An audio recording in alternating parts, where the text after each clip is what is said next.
probably among the first to volunteer, hungry to prove to Hoover that he shared the same concerns about Garvey's growing militancy, the surging power of the UNIA, and the columns of restless Negro partisans all over the world with screwy ideas from Europe.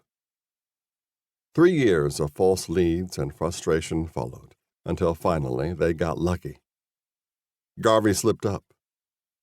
In an advertisement promoting shares in the UNIA's Black Star Line, he printed a photo of the SS Phyllis Wheatley, a cargo ship they had recently purchased and were eager to show off.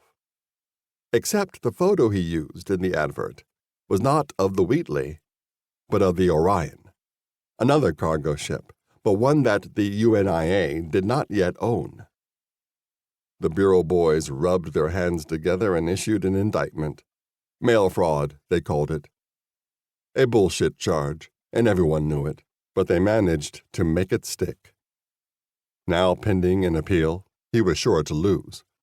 Marcus Garvey was going to jail. The team would have celebrated the victory.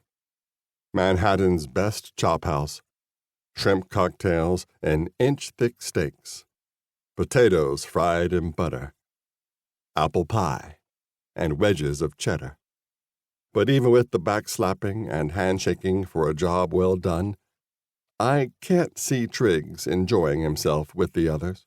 Instead, I see him pulling on his unlit pipe, staring through the bubbles rising in his glass of club soda.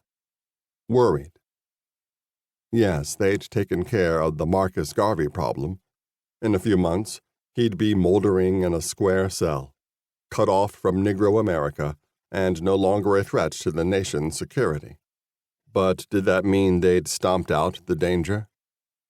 No matter what Hoover or the others said, I have to believe that Triggs felt it was a matter of time before the threat, until now confined in that round Jamaican's body, would, like an evolving virus, find a new host, another black vessel to stir up Negro America with talk of the Revolution and Mother Africa and doing to white America what the Republican Brotherhood had done to England and Ireland.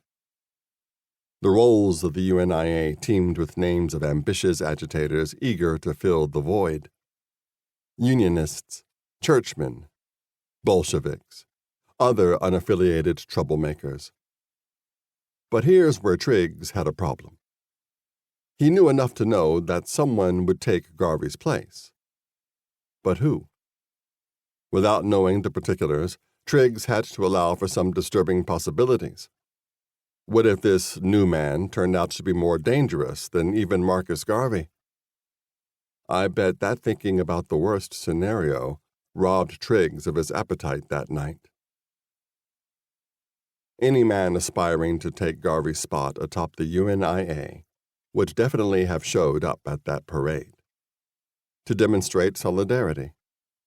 To raise his profile and win support among the delegates. So you see, Triggs had to have been there too, observing, noting, trying to identify the next fledgling menace.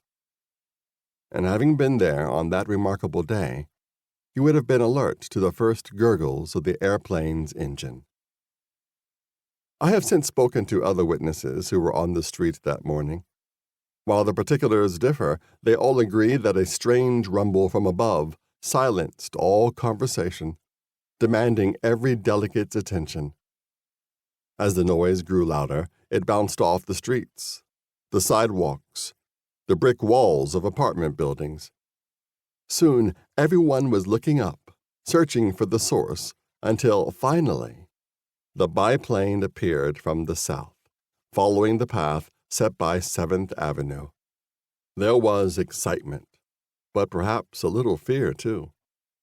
Some inched away from the viewing stand, fearing an attempt on Garvey's life.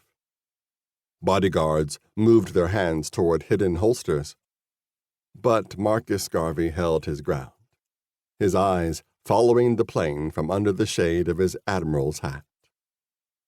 I imagine Triggs would have found something curious about Garvey's reaction, how calm he remained amid all the confusion. One witness described the way the plane flew.